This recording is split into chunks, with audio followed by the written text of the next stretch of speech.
मैं financial inclusion Uttar Pradesh में देखता हूँ और आगरा में बेसिकली मेरा बेस लोकेशन आगरा है। आज की मुलाकात में हम आपके साथ सभी बैंकों के बैंक मित्र कैसे बनते हैं, क्या उनके लाभ हैं और फाइनेंशियल ट्रांजैक्शन का क्या आजकल क्या चल रहा है और आपका बैंक बीसी बनने के क्या-क्या आपको लाभ मिलते हैं। उसके बारे में हम आज की मुलाकात में वन टू वन सब डिस्क्रिप्शन करेंगे। सबसे पहले मैं आपको बता देता हूँ कि सभी बीएलई भाइयों को कि bank BC government bank BC कैसे मिलता है और उसके लिए हमें क्या-क्या करना पड़ता है, उसके लिए क्या डॉक्यूमेंटेशन है, उन सब के बारे में वन टू वन बात करते हैं। गवर्नमेंट बैंक बीसी के लिए सबसे पहले बैंक हमें बताता है लोकेशन कि कहीं भी जाएँगे तो हमें वहाँ के लिए लोकेशन है या नहीं है। जैसे कि बीएलई हमें डायरेक्टली अप्रोच करते हैं कि सर हम मुझे बीसी बना दीजिए, मुझे बीसी बना दीजिए। उसके लिए बैंक हमें लोकेशन देता है कि आपको फलानी जगह पर, फलानी लोकेशन पे एक हमको बैंक मित्र बनाना है। उसके लिए हम वहाँ के बीएलई को अप्रोच करते हैं। उस बीएलई के हमें डॉक्यूमेंटेशन लेने पड़ते हैं। डॉक्यूमेंटेशन में हम बात करते हैं कि उसका लेटेस्ट पुलिस वेरिफिकेशन होना चाहिए, आईआईबीएफ पास होना चाहिए, आधार कार्ड होना चाहिए वहीं का प्रॉपरली, पैन कार्ड होना चाहिए, रेंट एग्रीमेंट होना चाहिए, जहाँ पे वो उसका चला रहा है उसका शॉप पे उसका रेंट एग्रीमेंट होना भी अनिवार्य है। कहीं क्या पता चला कि कुछ दिन बाद उसने शॉप बंद करके कहीं दूसरा चला गया। इसलिए हम बेसिकली रेंट एग्रीमेंट लेते हैं और सिविल भी अच्छा होना चाहिए, गुड होना चाहिए, क्योंकि नेगेटिव सिविल पे भी हम किसी को बीसी नहीं बनाएँगे। बैंक भी नहीं चाहता है कि कोई बंदा हमारे सिस्टम में नेगेटिव सिविल का आए। इसलिए तो ये है बैंक बीसी के लिए कि क्या डॉक्यूमेंटेशन है और हमें कैसे अप्रोच करते हैं। जैसे कि अभी हम बता रहे हैं कि कुछ बीएलई भाई अगर बैंक बीसी लेना चाहते हैं, उसके लिए उनको सबसे पहले अपने नज़दीकी ब्रांच में एक बार बात कर लें कि वहाँ पे कोई लोकेशन खाली है, तो वो जाके अप्रोच कर सकते हैं। दूसरा इसके फ़ायदे क्या हैं?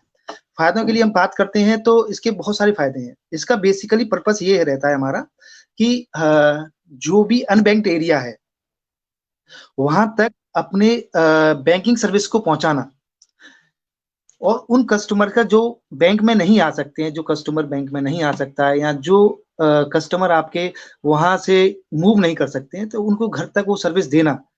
ये हमारा बेसिकली इस फाइनेंशियल इंक्लूजन का मतलब होता है कि अनबैंक्ड एरिया तक बैंक पहुँचाना। जहाँ तक बैंक कस्टमर को तक रीच नहीं कर पा रहा है, उस लास्ट लेवल तक बैंक को पहुँचाना। ये हमारा बेसिकली पर्पस रहता है, जिसके लिए हम क्या होता है ना, बैंक 5 किलोमीटर में बीसी बना देता है, कोई 7 किलोमीटर में, 10 किलोमीटर में, 15 किलोमीटर में बीसी बना सकता है। जैसे कोई कुछ बीएलई पूछते हैं कि सर इसका वो क्या है, लास्ट कितने किलोमीटर तक बना सकता है? वो बैंक बैंक क्राइटेरिया पर डिपेंड करता है कि कहीं उसको कंफर्टेबल है कि 10 किलोमीटर भी बना दे, कंफर्टेबल 15 किलोमीटर भी बना दे। भाई 15 किलोमीटर से एबव बना सकता है, वो ब्रांच मैनेजर पर ऊपर डिपेंड करता है। उसमें सीएससी हमारा कोई रूल नहीं होता है कि हमें इतनी लोकेशन पर बनवाना ही है।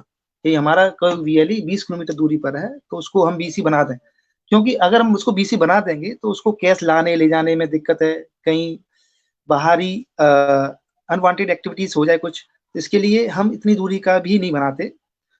तो उसके लिए हम बीएलई को अब बोलते हैं कि अपने नजदीकी ब्रांच में कम से कम 15 किलोमीटर, मैक्सिमम 15 किलोमीटर तक हम उसको बीसी बनाते हैं। अगर कुछ ब्रांचेस हमें चाहती हैं कि हमारा एरिया बहुत अच्छा है और वहाँ पर अनबैंक्ड एरिया है और हमें 20 किलोमीटर में बीसी बनाना है, तो उस केसेस में हम उसको भी फॉलो कर लेते हैं। इसके और दूसरी हम बात करें कि इसके उसको क्या कमीशन है, क्या है? हर एक चीज़ का, जैसे कि वो अपने जैसे हम किसी को बैंक बीसी बना देते हैं, तो उसको बैंक बीसी बनाने के पास एक कियोस्क पोर्टल देते हैं। कियोस्क पोर्टल में जिसके थ्रू वो ट्रांज़ैक्शन करता है, वहीं से सारी एक्टिविटीज़ वही वही उसी के थ्रू रूट करता है। चाहे वो ट्रांज़ैक्शन करे, चाहे मनी ट्रांसफर करे, चाहे आईएमपीएस करे, नेफ्ट करे, फंड ट्रांसफर करे, अकाउंट ओपनिंग करे, या सो मेनी सर्विसेज़। हर एक सर्विस के बारे में अलग-अलग कमीशन स्ट्रक्चर होता है बैंक के थ्रू। अब क्या होता है ना, अब इसमें इसके अलावा हम अब बैंकों ने एक अलग प्रोडक्ट पे भी काम करना स्टार्ट कर दिया है। जैसे कि कुछ बैंक बीसीज़ के लिए एक बहुत अच्छी अपॉर्च्युनिटी है कि वो लोन प्रोडक्ट्स में भी काम कर सकते हैं। हमारे डिजिटल सेवा पोर्टल पे भी लोन प्रोडक्ट्स दिए हुए हैं, वो उसके थ्रू भी जा सकते हैं और अपने जिस बैंक से वो बीसी बने हैं या बनना चाहते हैं, उस बैंक के उस पोर्टल के थ्रू भी जा सकते हैं। तो इसके उसमें अच्छा कमीशन भी है उनको। हर प्रोडक्ट वाइज अलग अलग क्राइटेरिया है, अलग अलग कमीशन है, और उन क्राइटेरिया को फुलफिल होने पर ही वो लोन डिस्बर्स होता है। ऐसा नहीं है कि आप किसी का भी लोन अप्लाई कर दोगे और लोन उसमें मिल जाएगा, नहीं, ऐसा नहीं है। उस क्राइटेरिया को फुलफिल करेगा, उसी उन्हीं को लोन मिलता है। इसके बाद आते हैं कि उनको सर हम जीरो बैलेंस का अकाउंट ओपनिंग के लिए वो कोई भी साहब मोस्टली बीएलई हमको कॉल करते हैं कि सर हमारे तो जीरो बैलेंस चाहिए। जीरो बैलेंस का मतलब ये नहीं होता है कि जीरो बैलेंस का हम सर कोई भी अकाउंट खोलें कि जीरो बैलेंस होना चाहिए। जीरो बैलेंस का मतलब होता है कि आप कभी भी खाते में उस खाते का इस्तेमाल करें, उसमें बैलेंस रखें।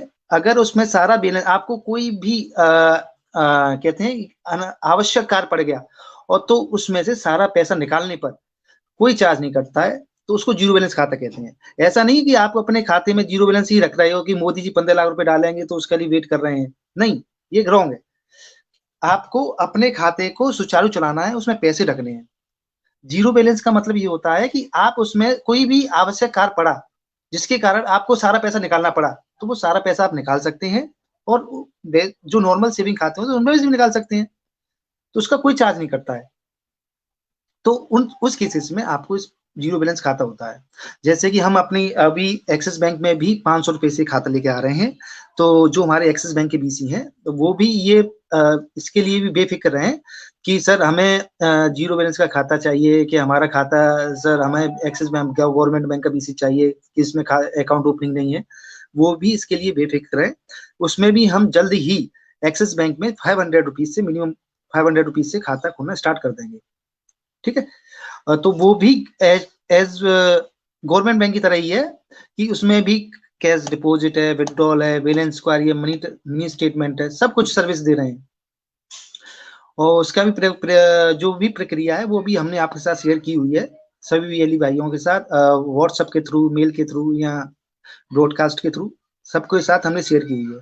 अगर फिर भी किसी वीएलई भाई को कोई समस्या है तो अपने डिस्ट्रिक्ट मैनेजर से जाकर बात कर लें, और मेल मैसेज भी कर सकते हैं। मेरी भी मेल आईडी लिख लीजिए, अगर कभी आवश्यकता पड़े तो मुझे भी मेल कर सकते हैं, sandeep.tyagi@csc.gov.in, इस पे भी मेल कर सकते हैं। दूसरा हम अब बात करते हैं कि गवर्नमेंट बैंक में जैसे बीसी बनने के बाद उनको क्या क्या फॉलो करना चाहिए। मैं सभी बीएलई भाइयों से रिक्वेस्ट है कि कभी भी मैनुअल रिसिप्ट का इस्तेमाल ना करें। अगर कोई भी बीएलई भाई मैनुअल रिसिप्ट का इस्तेमाल करते हैं तो ये बहुत ही उसके लिए दुर्भाग्यपूर्ण है हमारे लिए भी, कि हम भी वेरिफिकेशन अब सब जगह हो रहा है, हमारे डिस्ट्रिक्ट मैनेजर भी हर सेंटर को वेरीफाई कर रहे हैं। अगर ऐसा पाया जाता है तो वो उसके लिए स्वयं जिम्मेदार रहेंगे, अगर उनके ऊपर कोई भी कार्रवाई होती है तो। ठीक है। दूसरा, अभी भी कियोस्क को ओपन करते समय बहुत सारी सावधानियों का इस्तेमाल करें, क्योंकि अभी हमने कुछ जगह देखा गया है कि जैसे कि मथुरा साइड में, कि जब भी कोई कस्टमर ट्रांजेक्शन करने आता है तो उसका आधार कार्ड प्रॉपरली चेक कर लें, कि पता चलता है कि वो आधार कार्ड उन्हीं का है या किसी और का है। और फिंगरप्रिंट भी एक बार ऐसे चेक कर लें कि कहीं वो कुछ चुपका के तो नहीं लाया है, क्योंकि ऐसा केस मथुरा में पकड़ा गया है, जिसके लिए वो वीएलई को ही पकड़ा जाता है सबसे पहले, क्योंकि ट्रांजेक्शन उन्हीं के पास ही मिलते हैं। तो क्या होता है कि उस केस में क्या करते हैं कि ये फिंगरप्रिंट किसी कस्टमर की चिपका के, मतलब कहीं से भी कॉपी करते हैं वो कोई भी, और वो ट्रांजेक्शन कर जाते हैं। तो जब वो कस्टमर कोई और होता है, ट्रांजेक्शन किसी और ने किया है और निकाला हमारे वीएलई के सेंटर से है, तो उस केस में वो वीएलई को सबसे पहले पकड़ते हैं कि आपने क्या चेक किया। तो आप कस्टमर की प्रॉपरली ड्यू डिलीजेंस करके ही पैसा निकालें, क्योंकि इसमें क्या है ना, आप भी सेफ रहेंगे और कस्टमर भी जिसके पैसे निकले हैं, और आपसे वो भी सेफ रहेंगे कि आपका और रिकॉर्ड भी होना अनिवार्य है। आप जो भी काम कार्य कर रहे हैं उसका एक ट्रांजेक्शन प्रॉपर रजिस्टर होना चाहिए, और उसके प्रॉपर सिग्नेचर होने चाहिए, और उसको स्लिप जनरेटेड रिसिप्ट भी देनी है, सिस्टम जनरेटेड रिसिप्ट भी देना अनिवार्य है। अगर ऐसा नहीं करेंगे तो आपके लिए भी ये ज्यादा दिनों तक आप सर्वाइव नहीं कर पाएंगे। ठीक है। दूसरा, हमने देखा गया है विजिट के समय हमें भी कुछ सेंटर्स में मिला है कि ये कोई भी प्रकार की गलतियां ना करें, क्योंकि जैसे कि कुछ लोग मैनुअल स्लिप दे देते हैं, तो वो मैनुअल स्लिप भी नहीं देनी है। हाँ, तीसरी चीज हमें इस पे भी ध्यान रखना है कि कभी भी कोई ट्रांजेक्शन करें तो 100 के मल्टीपल्स में निकालें। कभी कोई भी ट्रांजेक्शन आप 1010 या 5050 रुपीज ना निकालें। ये आप सिस्टम के साथ फ्रॉड या अथवा आप कस्टमर के साथ भी फ्रॉड के क्राइटेरिया में आ सकते हैं। कभी कस्टमर ये नहीं कहता कि आपके साथ कि मेरे 1072 रुपये निकाल दो, कि 1015 रुपये निकाल दो, कि 1005 रुपये। हमेशा 100 के मल्टीपल में ही आपको पैसा निकालना है। अगर ऐसा केस आते हैं तो हम उनका कोड तत्काल प्रभाव से निष्क्रिय कर देंगे। उसमें आपका इफ वर्ड नहीं चलेगा। ठीक है। इसी के साथ अगर आपके कोई भी समस्या आती है तो आप मुझे मेल कर सकते हैं, मैसेज कर सकते हैं या कुछ भी कर सकते हैं आपके। ठीक है। धन्यवाद।